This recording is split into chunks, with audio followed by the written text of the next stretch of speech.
Chapter 6 of Robert Greene's The Consise Mastery.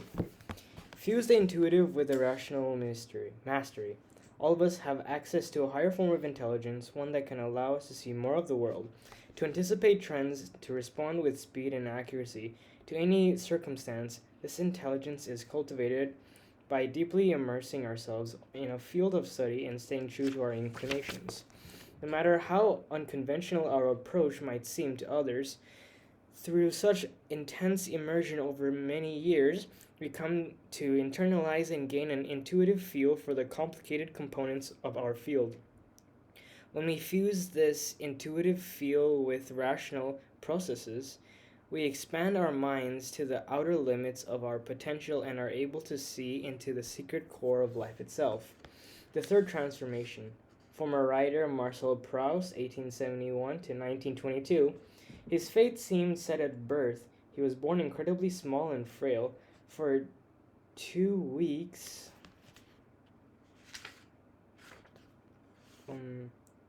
he hovered near death, but finally pulled through. As a child, he had frequent bouts of illness that kept him at home for months at a time.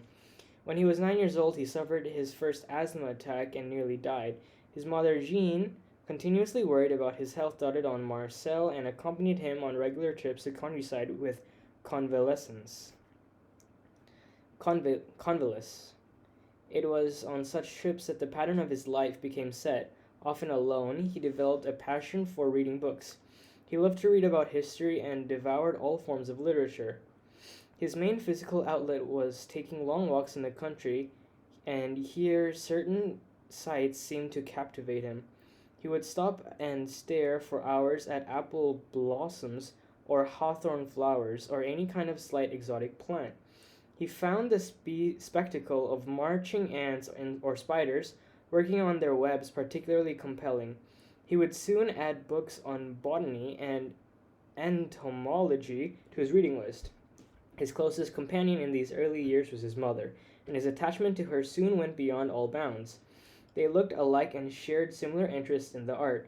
He could not stand to be away from her for more than a day, and in a few hours in which they were separated, he would write her endless letters.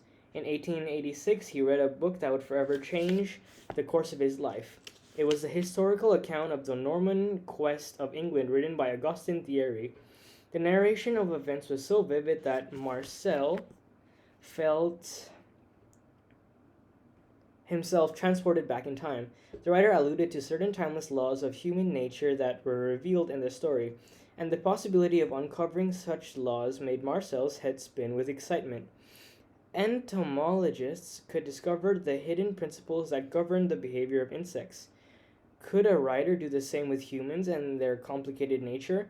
Captivated by Thierry's ability to make history come to life, it came to Marcel in a flash that this would be his life's task, to become a writer and illuminate the laws of human nature. At school in Paris, where he lived, Marcel impressed his classmates with his strangeness. He had read so much that his head was teeming with ideas. He would talk about history, ancient Roman literature, and the social life of bees and all in the same conversation. Despite his prosperity for being alone, he was incredibly sociable and a real charmer. He knew how to flatter and ingratiate himself. No one could quite figure him out or gain any sense of what the future might hold for such an oddball. 1888, Marcel met a 37-year-old courtesan named Laure Heyman, who was the mistress of his uncle, among many others, and for him it was an instant infatuation.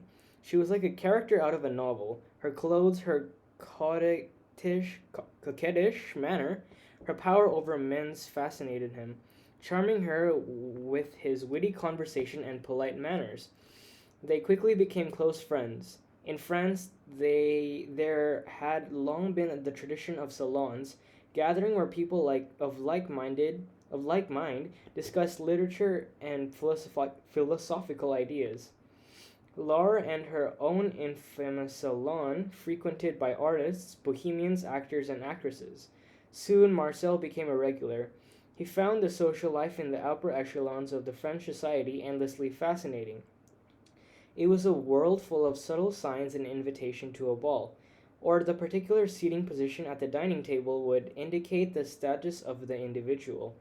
Whether they were on the rise or the decline, he wanted to explore this realm and learn all of its intricacies. The attention he used to direct history and literature, he now directed towards the world of high society. He inveigled his way into other salons and soon mingled with upper aristocracy. Although he was determined to become a writer, Marcel had never been able to figure out what he wanted to write about, and this had troubled him to no end. Now, however, he had his answer. The social world would be the ant colony that he would analyze as ruthlessly as an entomologist. For this purpose, he began to collect characters for novels. He studied these characters, listened intently to the way of talking, followed their mannerisms and his notebooks. He would try to bring them all to life in small literary sketches. In his writing, Marcel was a master mimic. Marcel's father, a prominent doctor, began to despair for his son. Marcel would attend parties all night, return late in the morning, and sleep through the day. To fit with high society, he was spending vast amounts of money, seemed to have no discipline and no real career ambitions. With his health problems and his mother always spoiling him, his father feared Marcel would be a failure and a continuous burden. He tried to push him into a career. Marcel placated him as best he could, but in truth, he was banking everything on the publication of his first book, Pleasures and Days. It would be a collection of stories and sketches of the society he had infiltrated. With the success of this book, he would win over his father and all the other doubters. To ensure its success and to make it into more than a book, Pleasures and Days would feature the beautiful drawing of a high society lady he had befriended, and it would be printed on the finest paper. After numerous delays, Pleasures and Days was finally published in 1896. The book hardly sold, considering the printing costs. It was an enormous financial fiasco, and the public image for Marcel Proust became permanently cemented. He was an elegant dandy, a snob who wrote of the only world he knew, a young man who had no practical sense, a social butterfly who dabbled in literature. It was an embarrassment and it demoralized him. It began to grow increasingly depressed and despondent. He was tired of the salons and mingling with the rich. He had no career, no position to rely upon. As he neared 30 years of age, he was still living at home, dependent on his parents for money, felt constantly anxious about his health, certain he was doomed to die within a few years, heard endless stories of his friends from school becoming prominent members of society. With growing families of their own, in comparison he felt like a total failure. All that he had accomplished was a few articles in newspapers about high society and a book that had made him the laughingstock of Paris. The only thing he could rely on was the continued devotion to his mother. In the midst of his despair, he had no idea. For several years, he had been devouring the works of English art critic and thinker John Ruskin. He would teach himself English and translate Ruskin's work into French. It would consume much of his time, and he would have to put off any ideas of writing a novel. But it would show his parents that he was serious about making a living and that he had chosen a career. Clinging to this as his last hope, he poured himself into the task with all of his energy. After several years of intense labor, a few of his translations of Ruskin were published to great acclaim. His introductions and the essay that accompanied the translations finally erased the reputation of the idle dilettante that had haunted him since Pleasures and Days. He was seen as a serious scholar. Through his work, he had managed to hone his own style of writing, internalizing the work of Ruskin. He could now write essays that were thoughtful and precise. He had finally gained some discipline, something to build on, but in the midst of the modest success, his network of emotional support suddenly teetered and then vanished in 1903. His father died 2 years later. His mother, unable to go over the loss, passed away as well. They had hardly ever been apart from each other, and he had dreaded the moment of her death since childhood. Completely alone, he feared that he had nothing left to live for. In the months to come, he slowly withdrew from society and took stock of his life to the point he discerned a pattern that actually gave him the faintest amount of hope. To compensate for his physical weakness, he had taken to reading, and in the process had discovered the life's task. Over the course of the last 20 years, he had accumulated a vast amount of knowledge about French society and incredible wide variety of real life characters of all types of classes lived inside his head. He had written thousands of pages. Using Ruskin as a mentor in translating his works, he had developed discipline and some organizing skills. He had long thought of life as an apprenticeship in which we are all slowly instructed in the ways of the world. He had served an elaborate 20-year apprenticeship in writing and in human nature, and it had altered him deeply. Despite his ill health and his failures, he had never given up. This must mean something, perhaps a destiny of sorts. All of his failures had a purpose, he decided. If he knew how to exploit them, his time had not been wasted. What he needed to do was put all of this knowledge to work. This meant returning to the novel that had been trying to write for years. What it would be about, he still had no idea. The material was all there in his head. What mattered was to get to work. Something would come of it. In the fall of 1908, he purchased dozens of notebooks, the kind he used to use in school, and began to fill them with notes. He wrote essays on aesthetics, sketches of characters, childhood memories that he strained to recall. As he went deep into this process, he felt a change within himself. Something clicked. He did not know where it came from, but a voice emerged in his own head, which would be that of the narrator himself. The story would revolve around a young man who becomes too neurotically attached to his mother and cannot forge his own identity. He discovers that he wants to be a writer, but he cannot figure out what he should write about. As he grows up, he starts to explore the two social realms of bohemia and landed aristocracy. That he dissects the various people he meets, uncovering the essence of their character that lies underneath the superficial social personalities. He has several failed love affairs in which he suffers the extremes of jealousy. After numerous adventures of a creeping sense of failure as he advances in life, at the very end of the novel he discovers what he wants to write. It will be the look that we just have been reading. The novel would be called In Search of Lost Time, and in the end it would recount much of Proust's own life.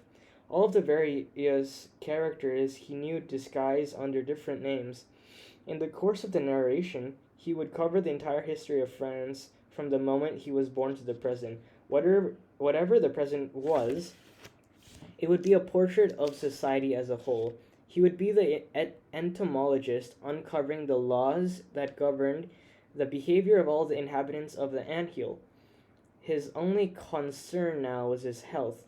The task ahead of him was immense. Would he live long enough to complete it? Over the course of several years, he finished the first part of the book known as Swan's May. It was published in 1913 and the reviews were extremely positive.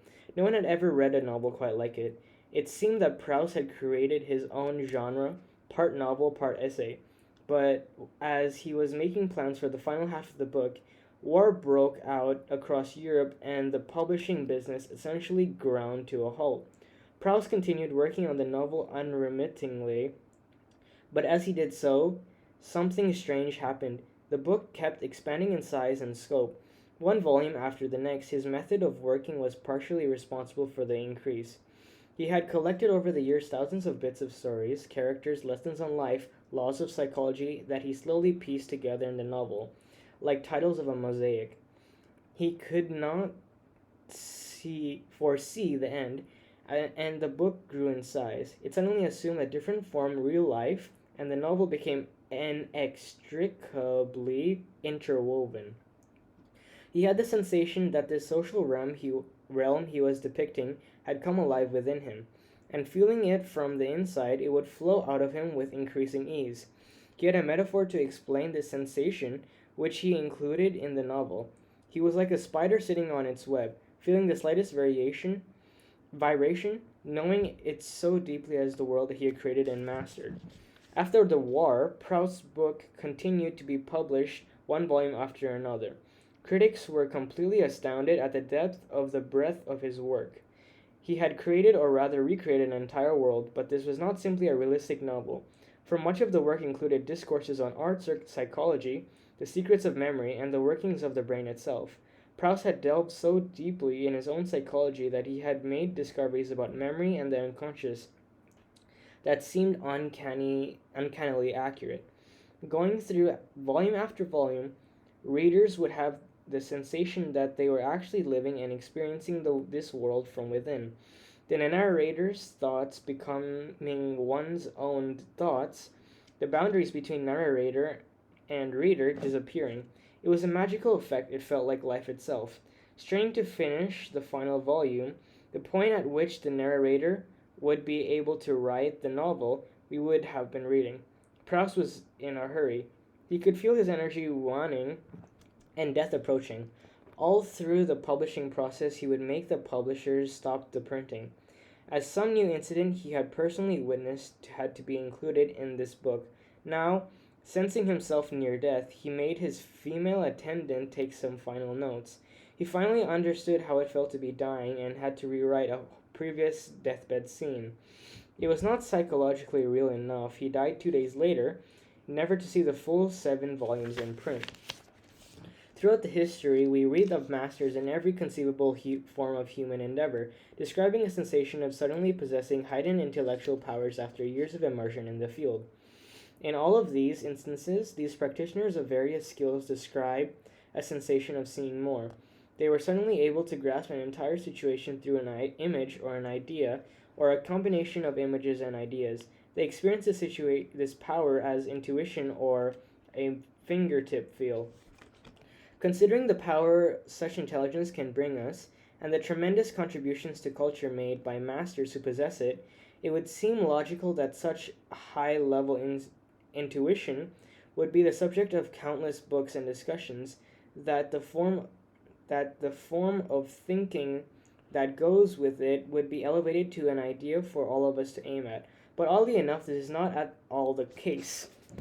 This form of intelligence is either ignored, relegated to the inexplicable realms of the mystical and occult, or ascribed to a genius and genetics. The reason for this disregard is simple. We humans have come to recognize only one form of thinking, an intelligence rationality. Rational thinking is sequential by nature and a phenomenon A, and we deduce a cause B, and maybe anticipate a reaction C. In all cases of rational thinking, we can reconstruct the various steps that we're taking to arrive at some kind of conclusion or answer. This form of thinking is extremely effective and has brought us great power. The process that people go through when they arrive at the answer through rational analysis can generally be examined and verified, which is why we esteem it so highly. We prefer things that can be reduced to a formula and described in precise words. But the type of intuitions discussed by various masters cannot be reduced to a formula, and the steps they took to arrive at the point cannot be reconstructed. And because we recognize rationality as the only legitimate form of intelligence, these experiences of seeing more must either be forms of rational thinking that just happen faster or are simply miraculous by nature. The problem we are all facing is that high-level intuition, the ultimate sign of mastery, involves a process that is qualitatively different from rationality, and in understanding how it works, we begin to see that such power is not miraculous, but intrinsically human and accessible to us all. When we study something like warfare, we generally break it up into parts, fields, maneuvers, weaponry, logistics, strategy. Having deep knowledge of these subjects, we could analyze the results of the battle and come to some interesting conclusions. But there is an element of war that cannot be analyzed this way. The highly unpredictable aspect that comes into play when two opposing forces square up and nothing can be precisely anticipated. The situation is continuously fluid as one side reacts to the other and the unexpected intervenes. This battle in real time has an interactive changing element that cannot be reduced to its parts or to simple analysis, and is not something we can see and measure. We can say the same thing for an animal or anything organic. This unseen element can be called various things. To the ancient Chinese who understood this very well, it was known as the Tao or Wei. and this way inhabits everything in the world that is embedded in the relationship between things. The way is visible to the expert in cooking, carpentry, warfare, or philosophy. We shall call it the dynamic, the living force that inevitably operates in anything we study or we do. It is how the whole thing functions and how the relationships evolve from within. It is not the moves of the piece of the chessboard, but the entire game, involving the psychologies of the players and their strategies in real time, their past experiences influencing the present, the comfort of the chairs they are sitting on, how the energies affect each other, in a word, everything that comes into play all at once. Through intense absorption in a particular field over a long period of time, masters come to understand all of the parts involved in what they are studying. They reach a point where all of this has become internalized, and they are no longer seeing the parts, but gain an intuitive feel for the whole thing. They literally see or sense the dynamic. The ability to have this intuitive grasp of the whole and feel this dynamic is simply a function of time. Since it had been shown that the brain is literally altered after approximately 10,000 hours of practice, these powers would be the result of a transformation that happens in the brain after some 20,000 hours and beyond. With this much practice and experience, all kinds of connections have been formed in the brain between different forms of knowledge. Masters thus have a sense of how everything interacts organically, and they can intuit patterns or solutions in an instant. This fluid form of thinking does not occur through a step-by-step process, but rather comes in flashes and insights as the brain makes sudden connections between disparate forms of knowledge, causing us to sense the dynamics in real time. It would be a misconception, however, to imagine that masters are simply following their intuitions and moving beyond rational thinking. First, it is thought all of their hard work, the depth of their knowledge, and the development of their analytical skills that they reach this higher form of intelligence. Second, when they experience this intuition or insight, they invariably subject it to a higher degree of reflection and reasoning. In science, they must spend months or years verifying their intuitions. In the arts, they must work out the ideas that come to them intuitively and rationally shape them into a form. This is hard for us to imagine because we find intuition and rationality mutually exclusive. But in fact, at this high level, they operate together in a seamless fashion. The reasoning of masters is guided by intuition. Their intuition springs off intense rational focus. The two are fused. Although time is a critical factor in attaining mastery and this intuitive feel, the time we are talking about is not neutrally or simply quantitative. An hour of Einstein's thinking at the age of 16 does not equal an hour spent by an average high school student working on a problem in physics. It's not a matter of studying a subject for 20 years and then emerging a master. The time that leads to mastery is dependent on the intensity of focus.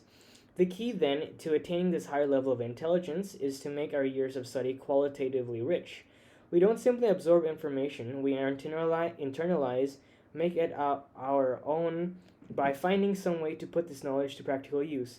We look for connections between the various elements we are learning, hidden laws that we can perceive in the apprenticeship phase. We experience any failures or setbacks. We do not quickly forget them because they offend our self-esteem. Instead, we reflect on them deeply, trying to figure out what went wrong and discern whether there are any patterns or mistakes. As we progress, we start to question some of the assumptions and conventions we have learned along the way. Soon we begin to experiment and become increasingly active. At all points in the various moments leading to mastery, we attack the intensity. Every moment, every experience contains deep lessons for us. We are continuously awake, never merely going through the motions. What made Marcel Proust's 20 years of apprenticeship qualitatively different from those of ordinary people was the intensity of his attention. He did not simply read books, he took them apart, rigorously analyzed them, and learned valuable lessons to apply to his own life. He did not merely socialize, he strained to understand people at their core and to uncover their secret motivations. He did not merely translate, but strove to inhabit the mind of Ruskin himself. In the end, he even used the death of his mother to intensify this development. With her gone, he would have to write out of his own depression and find a way to recreate the feelings between them in the book that he has to write. As he later described it, all of his experiences were like seeds, and once he had started his novel, he was like a gardener tending to cultivating the plants that had taken root for so many years. Like Proust, you must also contain a sense of destiny and feel continuously connected to it. If you are unique and there's a purpose to your uniqueness, you must see every setback, failure, or hardship as a trial along the way. as seeds as being planted for further cultivation. No moment was wasted if you pay attention and learn the lessons contained in every experience. Never losing your connection to your life's task, you'll unconsciously hit upon the right choices in your life. Over time, mastery will come to you. High level intuition is essentially driven by memory. When we take in information of any kind, we store it in a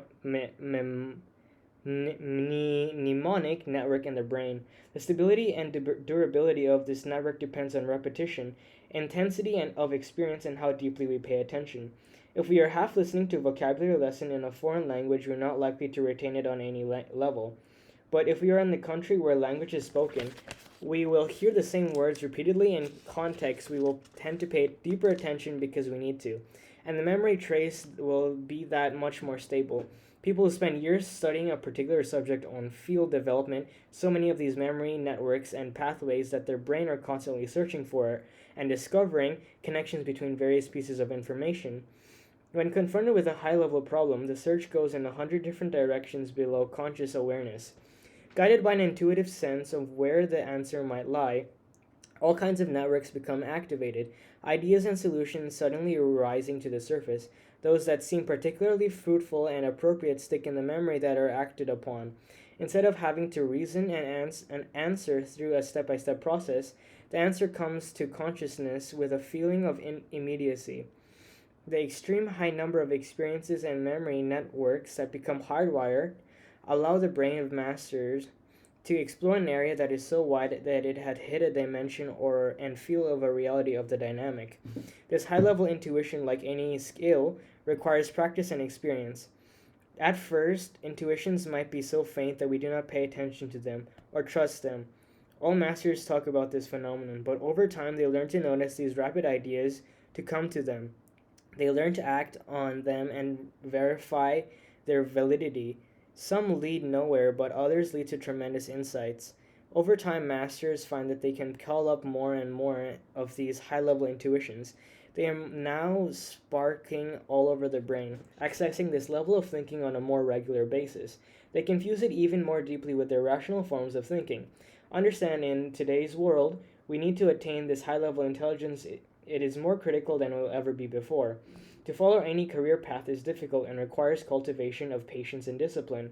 We have many elements to master and it can be intimidating. We must learn to handle the technical aspects, social and particular political gamemanship, the public reaction to our work, and the constantly changing picture in our field. We add this already daunting quantity of study, the vast amount of information are available to us, and we must keep on top of it.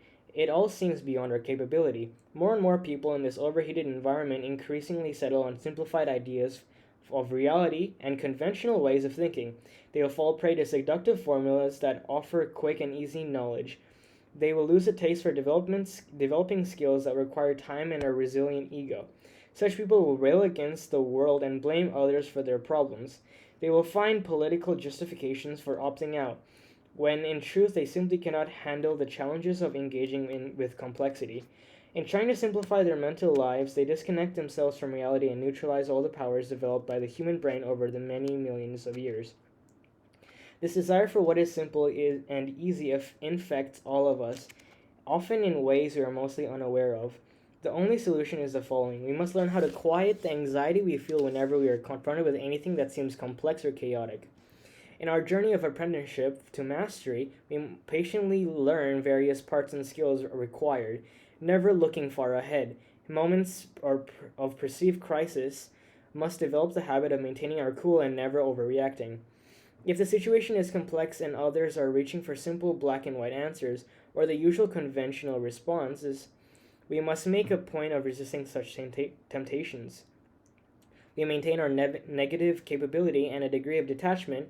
What we are doing is gaining a tolerance for and even a taste for chaotic moments, training ourselves to entertain several possible solutions. Learning to manage our anxiety is a skill in these chaotic times. Going along with self control, we must do whatever we can do to cultivate a greater memory capacity, one of the most important skills of our technologically oriented environment. The problem is that technology presents us as an increases the amount of information at our disposal, but slowly degrades the power of our memory to retain it. Tasks that use the experience of the brain, remembering phone numbers, doing simple calculations, navigating and remember streets and cities, are now performed for us. And like any muscle, the brain can grow flabby from disuse. Counteract this in our spare time, we should not simply look for entertainment and distractions. We should take up hobbies, a game, musical instrument, foreign language that bring pleasure, but also offer us a chance to strengthen our memory capabilities and the flexibility of our brain. In doing so, we can train ourselves to process large amounts of information without feeling anxious or overtaxed. Faithfully pursuing this course over enough time, we will eventually be rewarded with intuitive powers. That whole living, breathing, changing beast that is our field will become internalized and live within us. Possessing even part of such power will instantly separate us from all of the others who find themselves overwhelmed and straining to simplify what is inherently complex. We will be able to respond faster and more effectively than others. What seemed chaotic to us before will seem simply fluid in a situation with a particular dynamic that we have a feel for and can handle with relative ease. Return to reality. We can identify certain points, single ancestor from whom we humans have evolved. First cells, simple animals, mammals, and primates. Since all life forms are descended from the common beginning, they are all interconnected in some way, and we humans are intimately implicated in this network. This is undeniable. Let us call this interrelatedness of life the ultimate reality, and in relation to this reality, the human mind tends to go in one of two directions. On one hand, the mind tends to move away from interconnectedness and focus instead of distinction between things, taking objects out of context and analyzing them as separate entities. At the extremes, the tendency leads to a highly specialized form of knowledge. On the other hand, there's opposing tendency of the brain to want to make connections between everything. This generally occurs among individuals who pursue knowledge far enough that the associations come to life. Although this tendency is easier to spot in masters, we can see in history certain movements and philosophies in which this return to reality becomes widespread. A culture part of the zeitgeist, perhaps the greatest example of this was the Renaissance, a cultural movement in which ideas of the universal man, a person who has managed to connect all branches of knowledge and approximate the intellectual reach of the Creator. Perhaps today we are witnessing the early signs of a return to reality, a renaissance in a modern form in the sciences. The first seeds of this began with Faraday, Maxwell, and Einstein, who focused on the relationships between phenomenons, fields of forces instead of individual particles. In a larger sense, many scientists are now actively seeking to connect their various speciations to others. For instance, how neuroscience intersects so many other disciplines. We see signs of this also in the growing interest in theories of complexity applied to such disparate fields as economies, biology, computers. We can see it as a broadening of our thinking to ecosystems as a way to truly conceptualize the dynamic interactions in nature. We can see it in health and medicine. In the same approach, many are taking to consider the body as a whole. This trend is a future because of the purpose of consciousness itself has always been to connect us to reality. As individuals, we can participate in this trend simply by pursuing mastery. In our apprenticeship, we naturally begin by learning the parts and making various distinctions. The right and the wrong way to perceive the individual skills, to master and their particular techniques, the various rules and conventions that govern this group. In the creative active, we begin to melt these distinctions as we experiment with shape and alter these conventions to suit our purpose. And in the mastery, we come full circle, returning to a sense of the whole. We intuit and see the connections, we embrace the natural complexity of life, making the brain expand into the different dimensions of reality, of shrinking it to the narrowest of speciations. This is the inevitable outcome of deep immersion in a field. We can define intelligence as moving forward toward thinking that it is more contextual, more sensitive to the relationship between things. Think of it this way: the ultimate distinction you make is between yourself and the world. There is the inside, your subjective experience, and there's the outside. But every time you learn something, your brain is altered and new connections are formed. Your experience of something that occurs in the world physically alters your brain. The boundaries between you and the world are much more fluid than you might imagine. When you move towards mastery, your brain becomes radically altered by the years of practice and active experimentation, and is no longer a simple ecosystem of years gone by. A brain by a master is richly interconnected and it comes to resemble the physical world. All becomes a vibrant ecosystem in which all forms of thinking associate and connect. Thinking this growing similarity between the brain and the complex life itself represents the ultimate return to reality. Be right back.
Sorry. Strategies for attaining mastery. The intuitive mind is a sacred gift, and the rational mind is a faithful servant.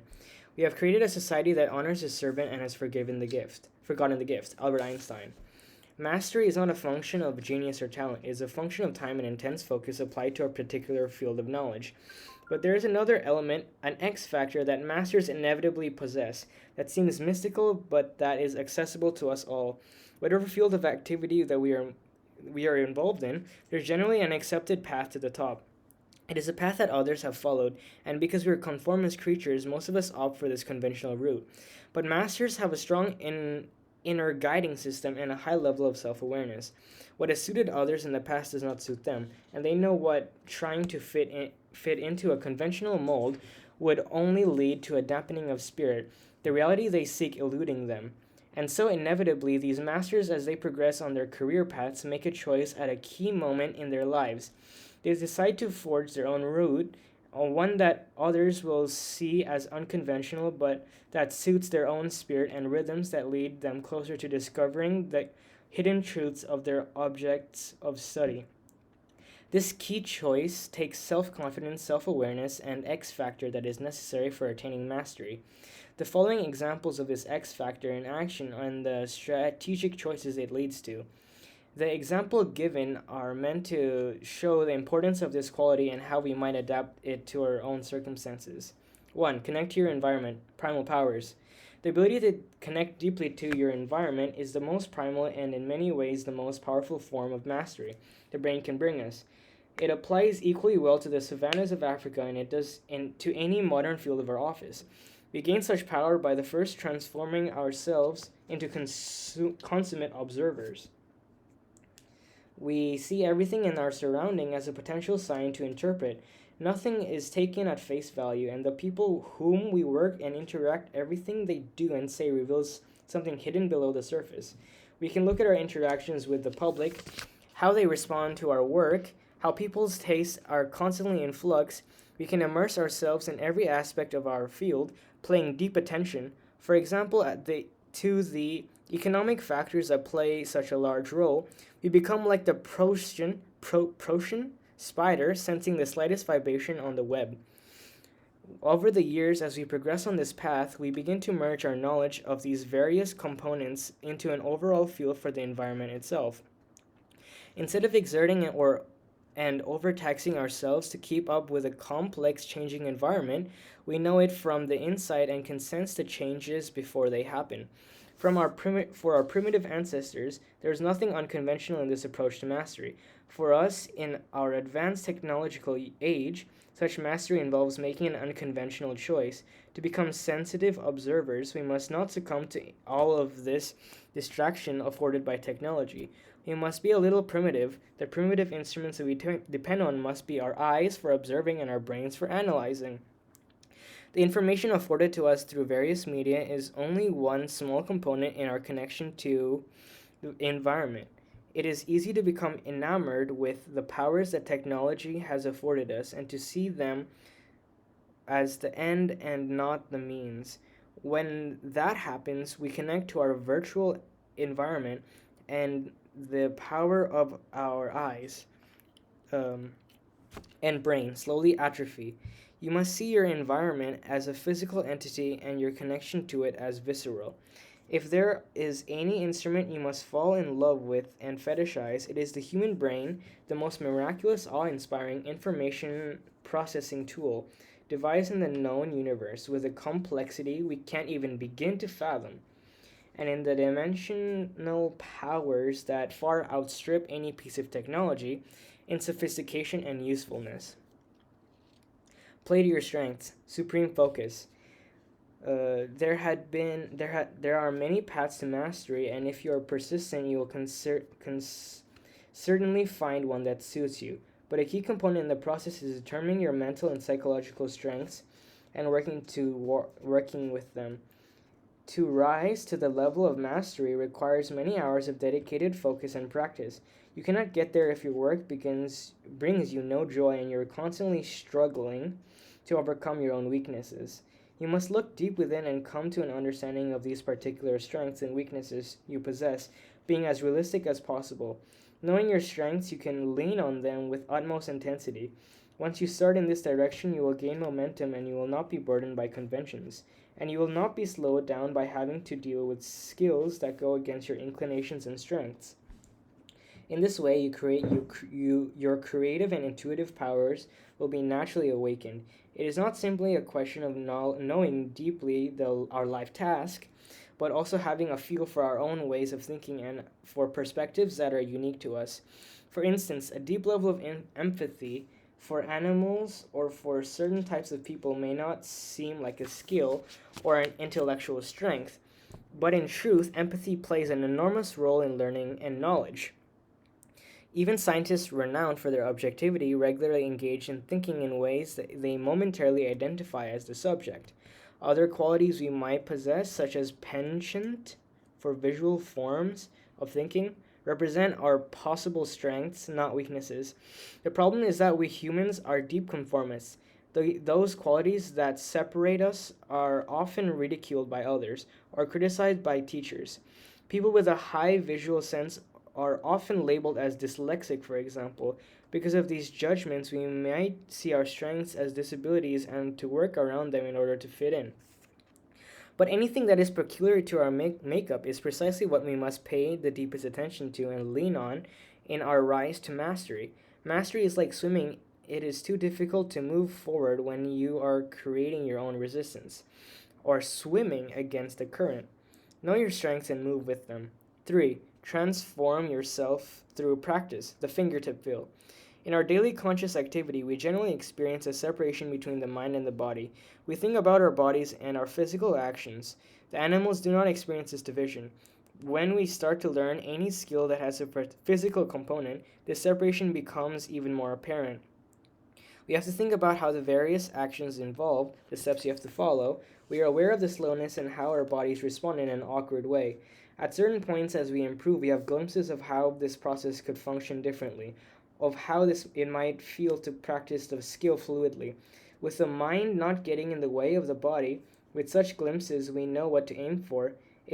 If we take our practice far enough, the skill becomes automatic, and we have the sensation of the mind and the body are operating as one. If we are learning a complex skill such as flying a jet in combat, we must master a series of simple skills, one on top of the other, Each time one skill becomes an automatic, the mind is freed up to focus on a higher one. At the very end of this process, when there are no more simple skills to learn, the brain has assimilated in an incredible amount of information, all of which has become internalized. Part of our nervous system, the whole complex skill now inside of us at our fingertips. We are thinking, but in a different way, with the body and mind completely fused. We are transformed. We possess a form of intelligence that allow us to approximate the intrinsic power of animals, but only through a conscious, deliberate, and extended practice. In our culture, we tend to denigrate practice. We want to imagine the great feats occur naturally, that they are a sign of someone's genius or superior talent.